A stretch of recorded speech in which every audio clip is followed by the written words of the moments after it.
টাঙ্গাইলের খুচরা পাইকারি বাজারে বেড়েছে ডিমের দাম। এতে বিপাকে পড়েছেন ক্রেতারা। বাড়তি দামে ডিম কিনতে হিমশিম খেতে হচ্ছে তাদের। তবে খাদ্যসহ উৎপাদন খরচ বেড়ে যাওয়ায় বর্তমান বাজার দরে ডিম বিক্রি করে কিছুটা স্বস্তিতে রয়েছেন খামারিরা। টাঙ্গাইলের পার্ক বাজার থেকে বিস্তারিত জানাচ্ছেন প্রতিনিধি নওশাদ রানা সানভি। সানভি, টাঙ্গাইলের ডিমের দাম বৃদ্ধির কারণ কি? ব্যবসায়ীরা কি বলছেন জানাবেন।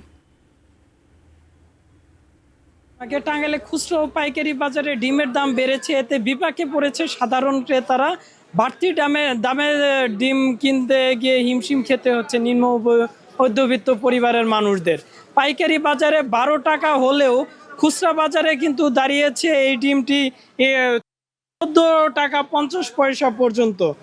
বর্তমানে বাজারে ডিমের দাম বাড়লেও খামারিদের সঙ্গে কথা বলে জানা গেছে খাদ্য, ওষুধ, শ্রমিকদের মজুরি ও বিদ্যুৎ সহ উৎপাদন খরচ বেড়ে যাওয়া এই দাম ডিম বিক্রি এই বেড়ে গিয়েছে তাদের দাম।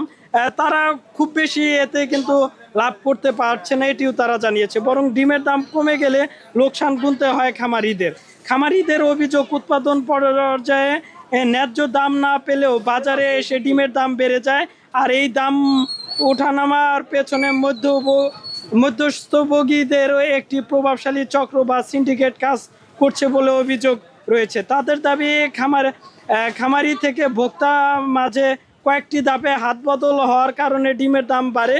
ফলে এদিকে খামারিরা উৎপাদন খরচ নিয়ে দুশ্চিন্তায় থাকেন, অন্যদিকে বাড়তি দামে ডিম কিনতে হচ্ছে ভোক্তাদের। ক্রেতাদের দাবি বাজারে নিয়মিত তদারকি বাড়ানো এবং ডিমের সরবরাহ ও মূল্য নির্ধারণ পুরো প্রক্রিয়া স্বচ্ছতা নিশ্চিত করা হলে অযৌক্তিক দাম বৃদ্ধি ঠেকানো সম্ভব। সব মিলিয়ে ডিমের বাজারে এমন একটি ব্যবস্থা প্রয়োজন যেখানে খামারি আর উৎপাদন খরচ ন্যায্য মূল্য পাবে, আবার ভোক্তাকেও অতিরিক্ত দামে কিনতে হবে না।